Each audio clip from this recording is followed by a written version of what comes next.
kuhlangene umndeni uNkulunkulu uma ekukhipha kulo wamndeni wokuzalwa ngokokuqala wakakhela umndeni omusha. Ngihlelela ngilalela abazalwane bekhuluma, yavela nokuthi kuyenzeka abazalwane nabo bengamuzwa omunye. Lokho angazi ukuthi ngalesi sikhathi lo mzalwane ongamuzwa omunye suke kuphi umoya engcwele, suke ehamba naye bavumelene nomoya engcwele ukwenza lokho. Usuke kuphi umoya engcwele? Hayi ngiyekele izinto angibingelele umholi wami, baba wethu sisekhaya lakhe, sihlangene la. Angibingelele abafundisi bonke behlele eduzane kwakhe. Ngibingelele abafundisikazi nomama bonke egameni lika Jesu, insizwa nentombi. Akukhona eduze la sisuka khona bazalwane, futhi luseludo hambo. Ungazikhohlisi ngoba uhambo luselude. Khona umhlabeleli wena nje uzovela uthi ngizakubambelela la kusolana isiphambano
sokuma labazalwane.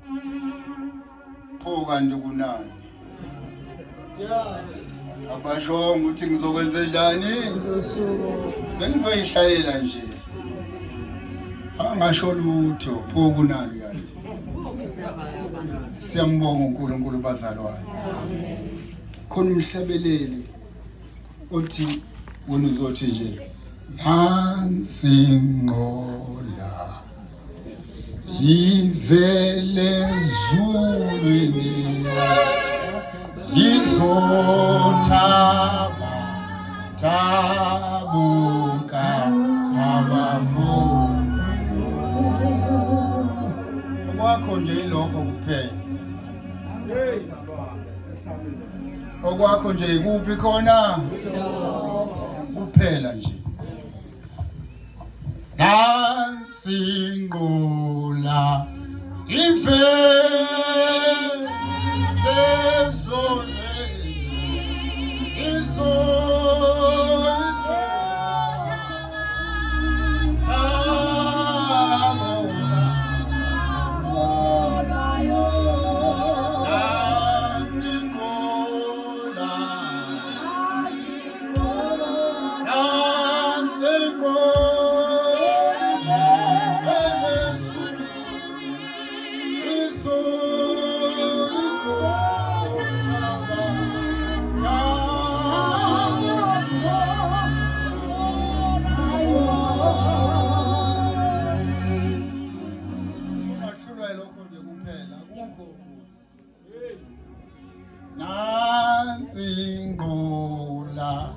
ingolali elezone izonto othaba thabo abakholwayo ize lapha emhlabeni ungasali izolanda kholwayo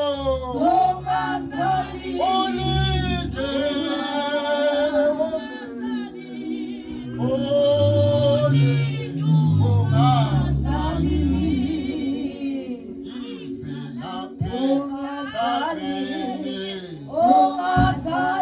izolanda kholwayo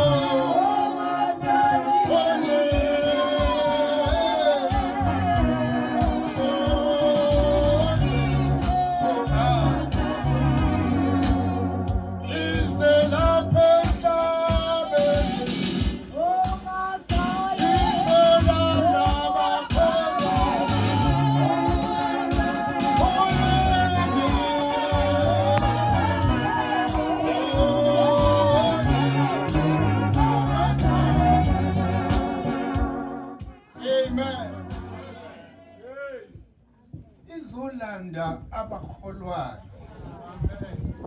Uthe ngaleli langa ubaba wami wathi esiqale nabunyaka abanye abawuqedanga. Nalo futhi akubona bonke noma kuthina sonke esiyofika ekugcineni kwawo. Sekuyimarathon siyagijima. Kodwa okubalulekile yabona lento eyenziwa ngamthando omunye. Kuzo zonke iqhubekise ikhona emhlabeni. Futhi ungaqapheli ukuthi lento inkinga yakho kuphela. Ayimudli lo ongamthandi. Idla wena. Futhi indlela yakho izongiqhubeki ngalento. Kuzona zonke bengakuthuka abantu. Bengasho noma yini abantu. Kodwa ngeke ukuphazamise endleleni yakho. Kodwa uyabona lento yongamthanda omunye. Inkinga endleleni yakho lento.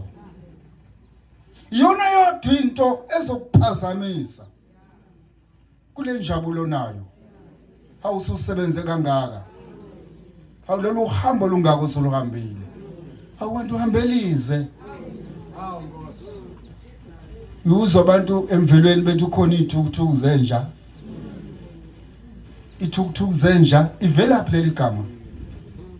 Inja ingagijima ingene la. Bemela ngaphandle bethi phakathi. Ingene la ihlatshwe zihlathi yenze ithenyuka ifuna lenyamazana. Uma ke ayibamba bathi bambela umniniyo. Hawu. Ijulu kimanzi. Kodwa yona ithole bazobe sebeyikhethela lezinto engadleki kubo. Bayiphosele zona. Hawu. Kanti ithukuthuku zenja ayikho into embi. Kuyo yonke into engaba inkinga endleleni yakho. Mina ngiyayibona le yokukhomba umunye umakhelwane ungiphazamisile angikwazi ukwenza lutho bazalwane nje akusakholekile angisakwazi ukwenzani angisakwazi nakuthandaza umakhelwane bayikhulumela ngomlomo wakhe hayi ngowakho. Kodwa inkinga enkulu yile yongamthando omunye. Yabona into ongamthando omunye. Ithi le Nkosi into eyisono kakhulu yile phuma ngaphakathi kumuntu. Kusenomsebenzi onihlalele bazalwane ukuba kenivakashe nje kulamabandla lanathi maye ekhuleka bethi uNkulunkulu wami yoba kenza lutho maye ngavelelwanga mina ngiyathandaza nje mina ngiyathi mhlambe nawe usho kanjalo. Usho muphi yena uNkulunkulu? ngesikhathi nje kunaleyo miswa uphumo yengcwele. Bazalwane konke kwethu kuphila kuncike kumoya engcwele.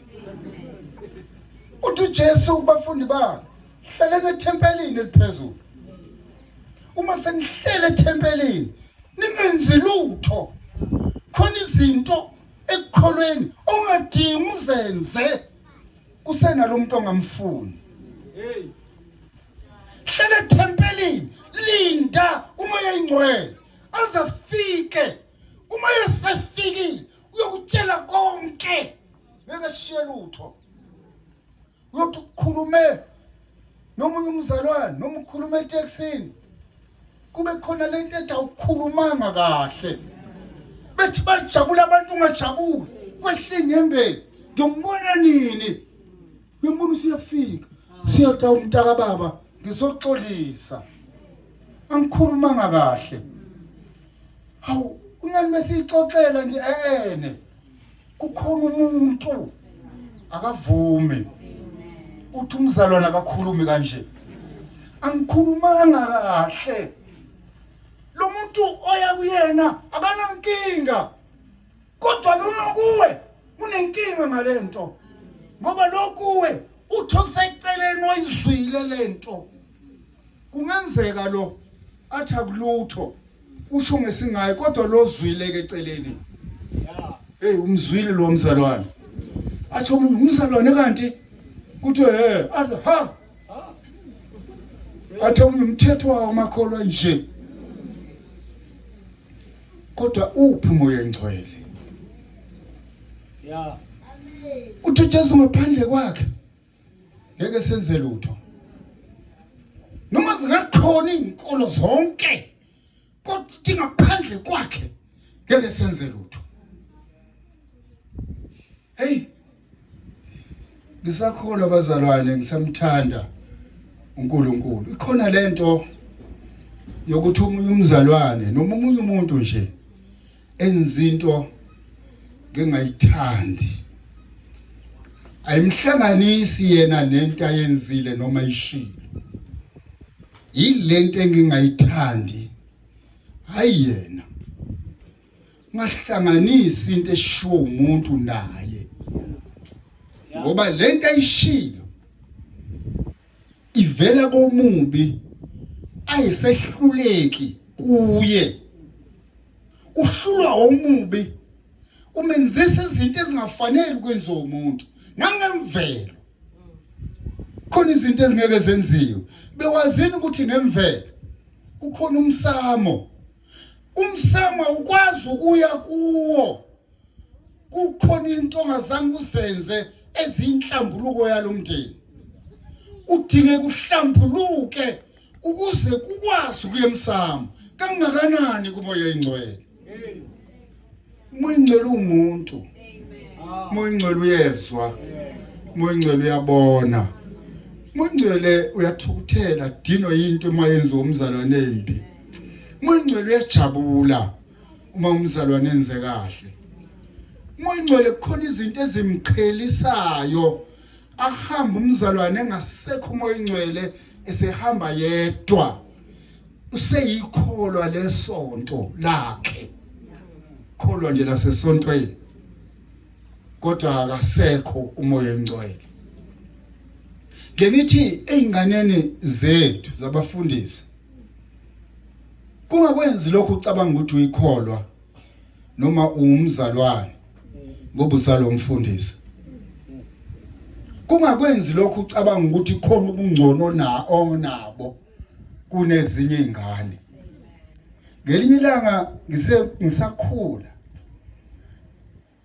kwakungekho endaweni yakithi ongekho makholwa nje kukhona abazalwane ababengaphesheya kude kwenye inkosi bafike ngala kwakukhona lento uma kuneyinkonzo kwanje ukuthenga izinkwe eziningi la nombhubhudlo kwenziwe la kufakwe endishini ebese kuthi lezi zabafundisi ke zibekelwe ke umbono umama esephethe ithilezi ehamba ke esekhokhoba umama eyobekela lengane lezi ongeyizona ezabafundisi zifakelwe endishini enkulu ziyoba ngezinkwa lapha ya mina ngangibuka lo oyihambiselayo njobe secothoza kanje leya nto ayenzayo kukhona ifakele endishini enkulu engaka ingane nje ingane nje ingane yini yona ingane nje akukho kunye okuhlukile kuyona ingakho thina uNkulunkulu usibiza ngabantwana bakhe ngoba kukhona izinto esingahlukeli ngalutho kwabanye abantu kodwa umusa njengengane emndenini iphile emseni wabazali bayo siyambonga uNkulunkulu hayi angiyezwini kuthiwa ngifundizwe ake sibhekene ekuqaleni asibhekene ekuqaleni incwadi yokuqala nevesi futhi ngokunjalo siqale ekuqaleni egameni likaJesu ekuqaleni siphinde sibheke nakuJohane ekuqaleni sifunde kafushane ekuqaleni funde ekuqaleni ngabona sivula phakathi endawo uthe ekuqaleni yebo ekuqaleni sofuna uJohane hayi ke funda ke ekuqaleni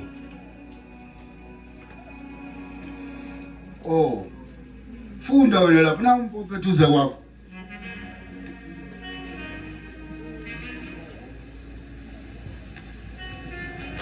ayibonga Nkosi bazalwane. Amen.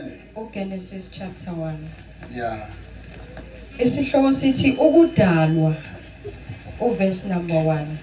Ekuqaleni uNkulunkulu wadala izulu nomhlaba. Umhlaba wawuyihlane elingenalutho. Kwakungubumnyama phezulu kodwa, kepha umoya kaNkulunkulu wehla wenyuka phezulu kwamanzi. uNkulunkulu wathi, makube khona ukukhanya, kwaba khona ukukhanya. uNkulunkulu wabona ukukhanya ukuthi kuhle. uNkulunkulu wahlukanisa ukukhanya nobumnyama. uNkulunkulu wabiza ukukhanya ngokuthi imini, ubumnyama wabubiza ngokuthi ubusuku. Amen. Khuleka.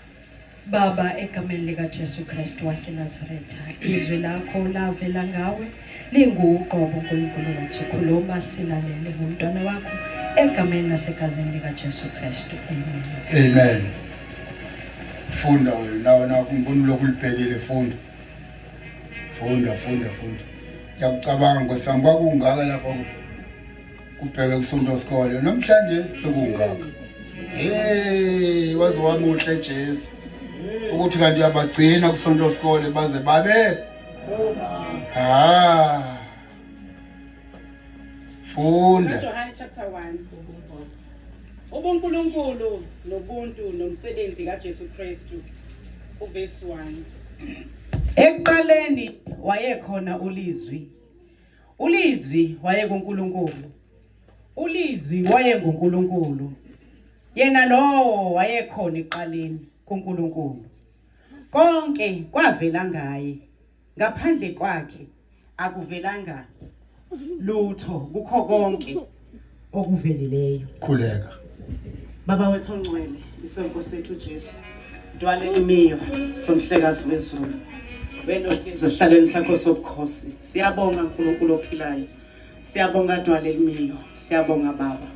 Wethembekile umzuzu nomzuzu. Baba wethu ongcwele, thatha udumo Baba lungo lwakho. Nanti babizwi ngalo Baba wethu ongcwele, izwi lakho ngalo. Sehlule uNkulunkulu ophilayo. Dabula Baba enhlizweni zethu. Sigcine Baba sikuwe, sikuzwa ngekhathi zonke.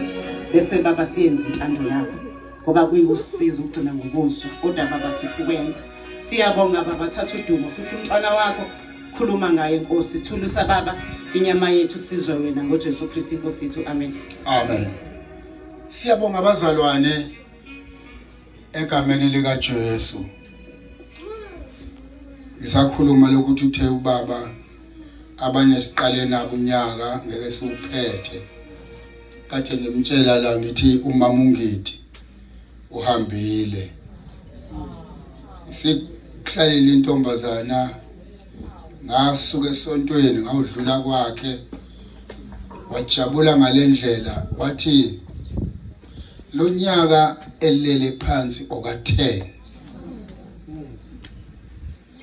sekufika isikhathi ngicabanga akekho abazalwane abangifundisa ukuhamba nomholi babemthanda ubaba umpostoli engaphumi emlonyeni wabo mama wayekethi mayingena ebhasini angena nikeze udrive ithikithi alithathe abese khuluma into ongayizwa edlula la ebheke emsamo athi mayesemsama jike ayophuma eminyango kodwa ungamuzwa ukuthi uthini esho kancane athi uJesu inkosi uJesu inkosi uJesu inkosi ayenzele mhlambe ka5-6 ephinda kuze kuthule wonke umuntu ebhasini ebese eqala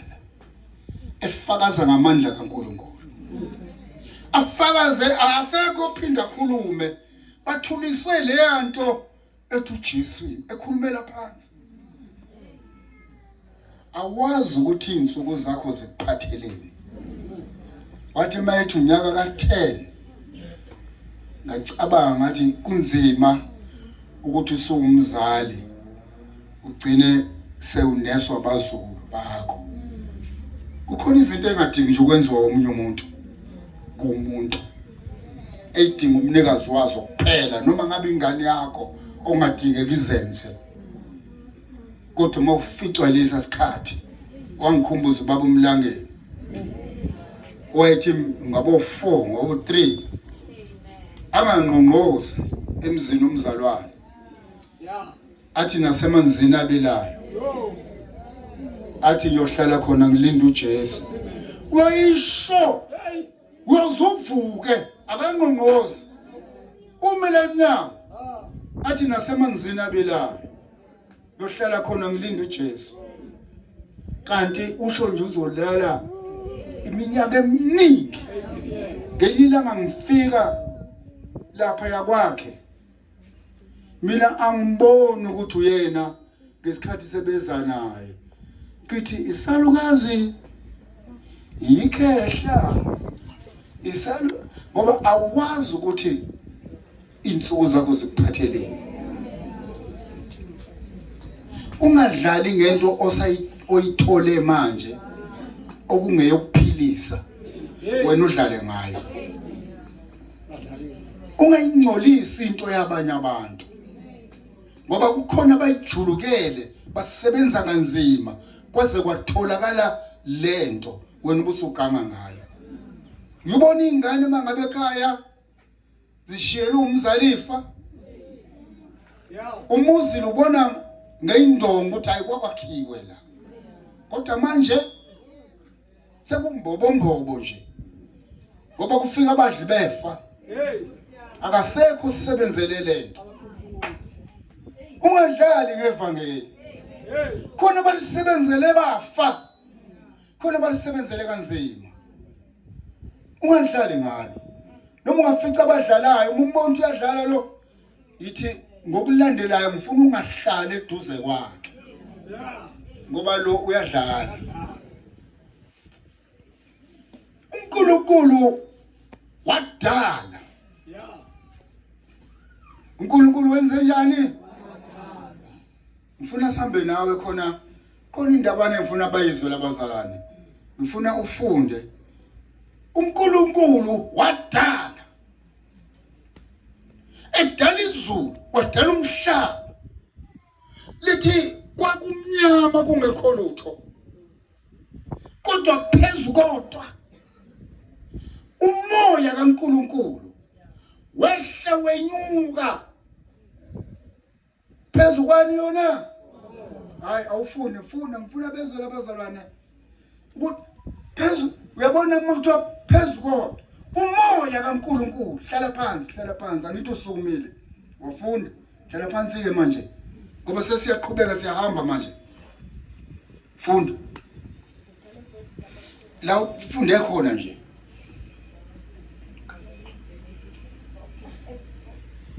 Verse number 1.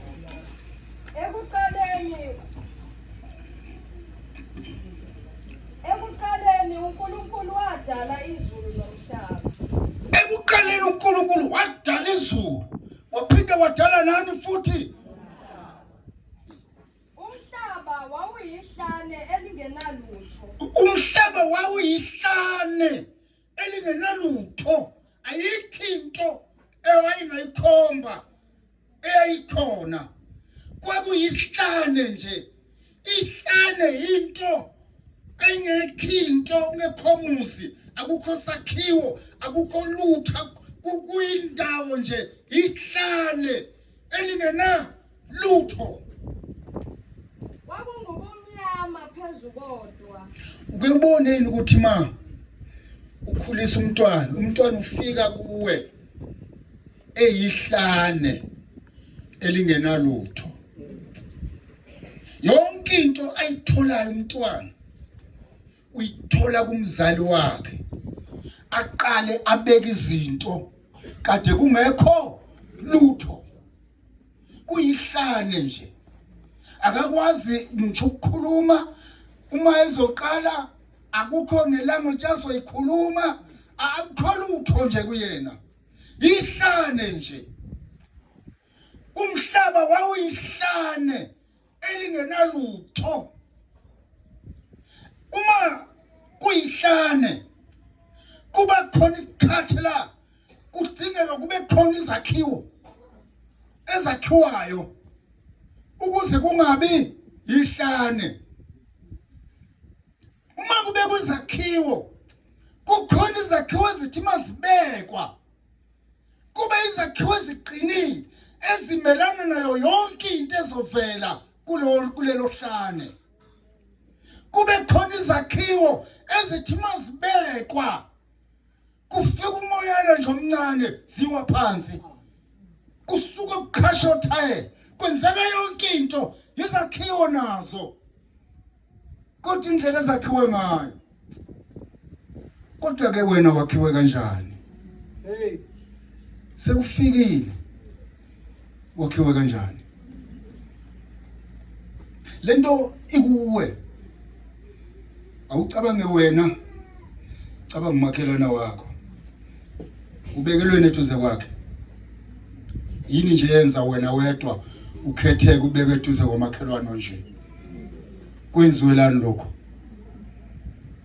wena wakhiwe kanjani ukulungeleni ukuhlala eduze kwakhe nje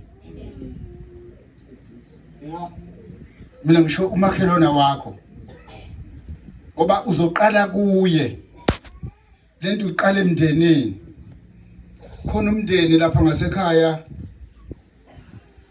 othi ma ingane zakhona ikhula njalo uma uzizwa zikhuluma ibizana ngezithakazelo zakubo ngomoya ophansi mase ngibheka ngathi no uma wazi unje nayo nje wayesefaka lesakhiwo kodwa ke wena wakhiwe kanjani ikhona into engathi ma abantu abazi ibandla elashiyelo babumpostoli waphuma kwangena ubaba uNgcobo uma bekubona bethi awunembala ngempela lo mzalwane uzelwe kuleli yabandla wakhiwe kanjani kumakhelwana wakho ulungile sekuthukile futhi sekuqambela amanga wena wakhiwe kanjani kulo makhelwana wakho ikhona into engenza ukuthi alahlwe ngento wena oyiyona abuzwe kuthiwa umakhelwana wakho wayenje enje ngenxa yokuthi wena waba nje kuye uyalahlwa ngisho yena hayi wena ngento wena oyiyona ingamenza enalahlwe umakhelwane noma ukonile nagcina senifana ungasekho umahluko phakathi kwakho naye. Bewazini ukuthi umuntu osukelwe uyena osusimpi kunomuntu oqalile. Ungikambela amanga, ungithukile, ungenzela ukuthi ayikho impi. Kodwa impi izoqala kuwe. Engasithungele kusuke sekube khona impi yangala elwa nabangaphesheya. Ngoba kusuke yena ngaphesheya wazoqamba amanga ngawe, wena wawusuqala impi. Yena akwenzile akuyikhiphi imphefumulo. Yena akwenzile uma beungathula wena bekuzophela nje. Sekukhona abantu asebefile endaweni. Wakhiwe kanjani? Ngempela wakhiwe kanjani? Ukulungele ukuba ubaba ungena kulomshado. Ubaba ngempela noma uyibhubesi nje la kulowa muzi. Phela khona omama babekezela. Abomuntu abekezela inunu ihlele endlini. Silwane sihlele endlini.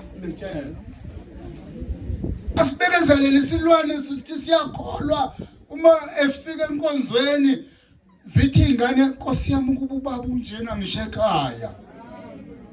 Hawu ngabe sihleli kamnandi. Ungakhathazeki uqamba amanga la ebandleni. Kahle yena kanje uyilento ayona ekhaya. Uqamba amanga la. Lana nje uzokhuluma amanga, uyabona ububhubesi bakhe ayibo. Ubuntwana bukaNkulunkulu abukho nje nokuncu ibhubesi leli.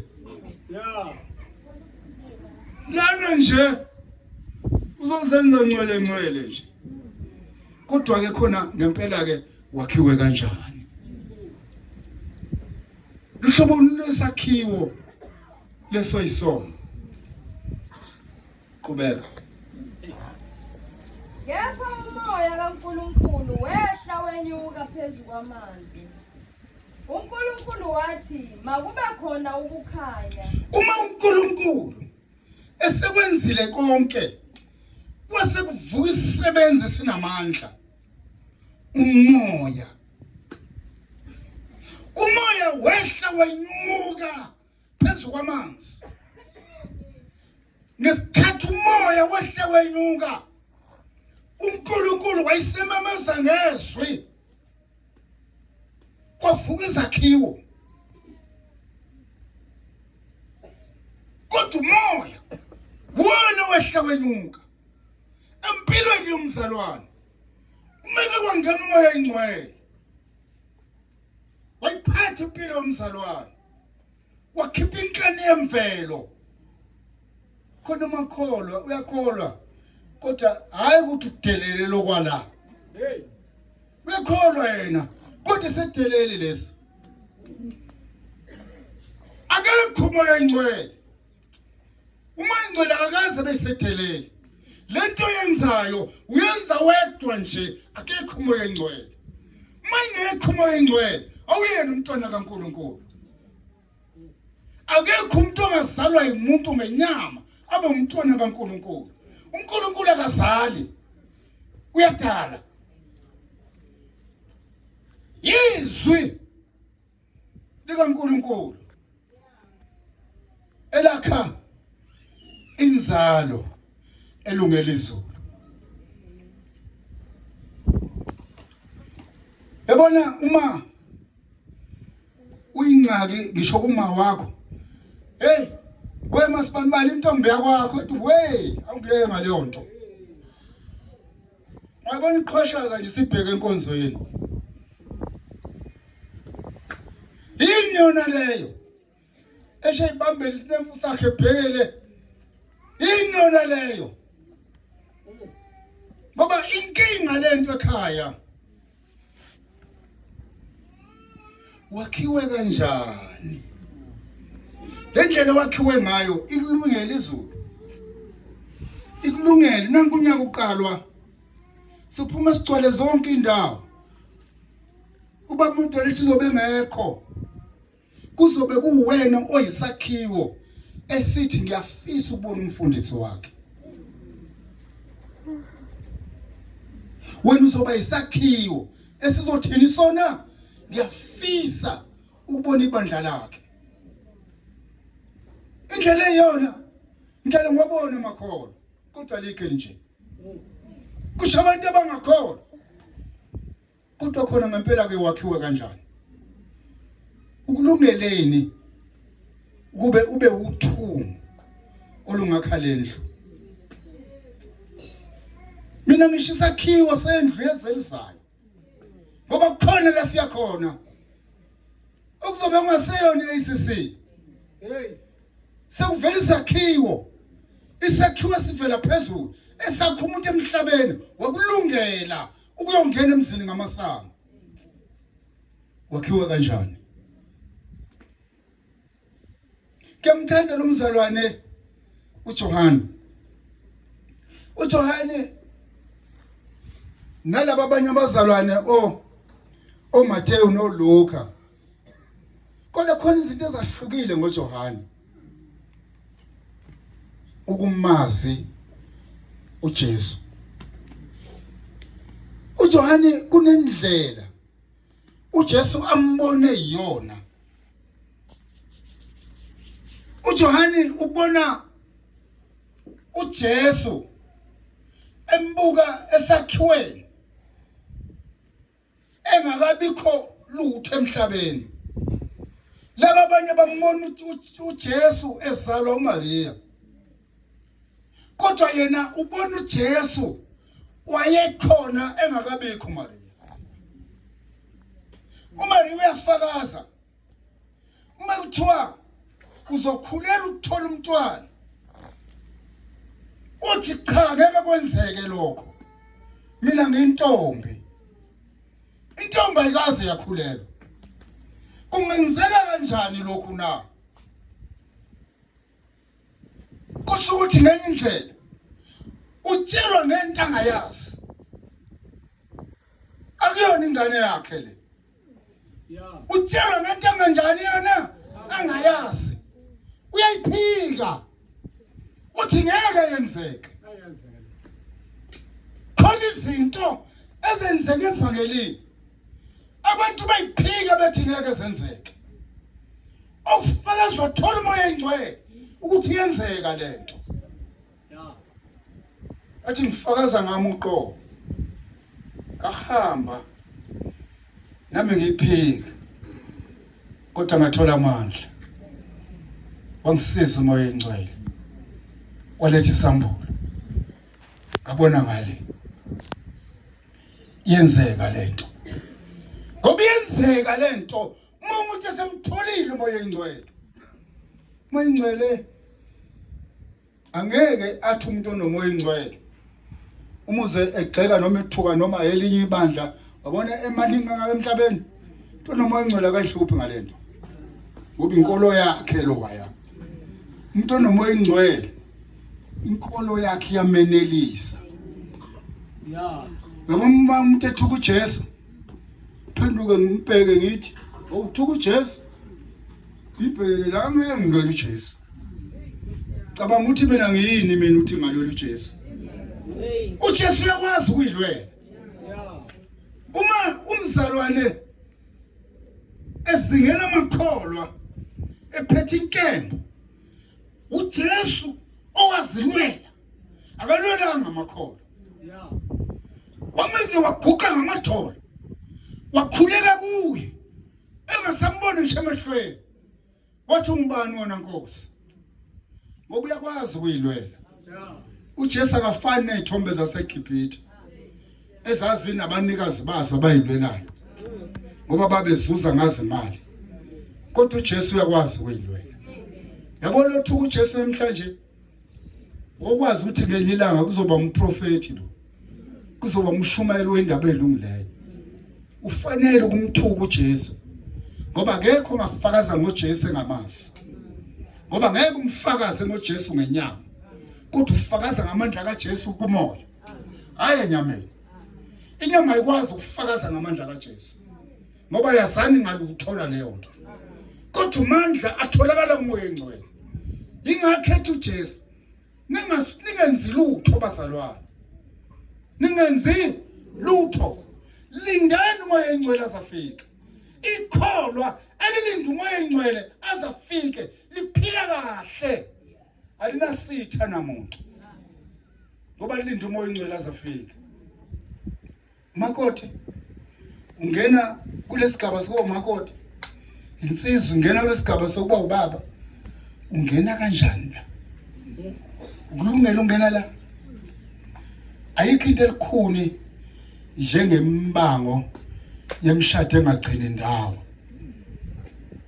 ubona lemshado kungenwe nje khaphuzela bonto makuthiwa hey athi ephuma emasimini ajikijeke igeja ake ningisizeni ngafa uyakhaphizela nje lo muntu ukhahlela noma yini ujahile ngena ngamawala akazi nokuthi yini lento angena kuyo hayibo kusazohanjwa la akuzwakoshiwo oshawa amen lapha ya cabanga ukuthi uzongena emshadweni oshawa amen abo amen lapha ya kwakhiwa umuzi lapha ya kodwa ingozi isekutheni longenayo uhamba naye yini umoya engcwele thola umoya engcwele akusize ezintweni zonke iJesu lenkosi unesethembiso salokhu ukuphila nesokuphila okuzayo unesethembiso salokhu ukuphila nesokuphila okuzayo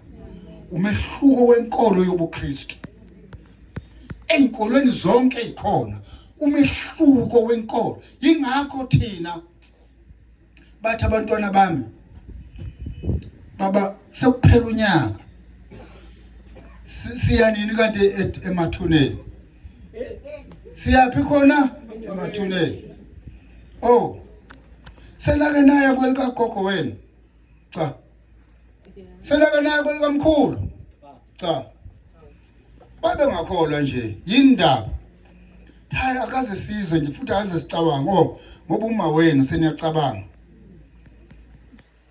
nakuyena sizokuya akuyona into esithiyo nogoqo mawukholwa nje ufuna ukuzenzela ithuna likama wakho ukuthanda kwakho kodwa kusisize ngalutho thina ekholweni nawe futhi akukusizi nasemvelweni futhi into yenziwa emvelweni uma esehambile kuhlatshwa inkomo uma kumama enzela isidwaba sakhe abuya ngene emakhosikazini bezoba ngesithebe ngomakhosikazi abangani yona isithebe somndeni ongashadile ongaqhoyisiwa kangeni bazoba ngasona ke naye lo noma sekusuka amavenge lawa ya khona amavenge abo uma sekwenziwe lonto wabhincisa isidwaba sakhe akusayiwe mathuneni ngoba usebuyisiwe walethwa emsamo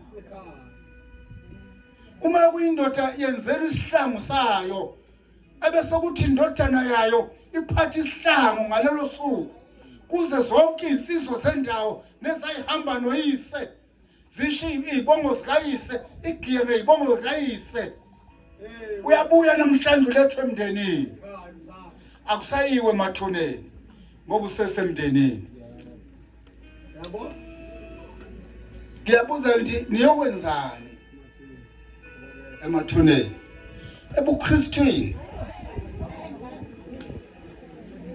ebuKristwini umuntu uyafa avuke uma esevukile anisakwazi ukuya ethuneni kanti benikholela ukuthi uzovuka aye ekhaya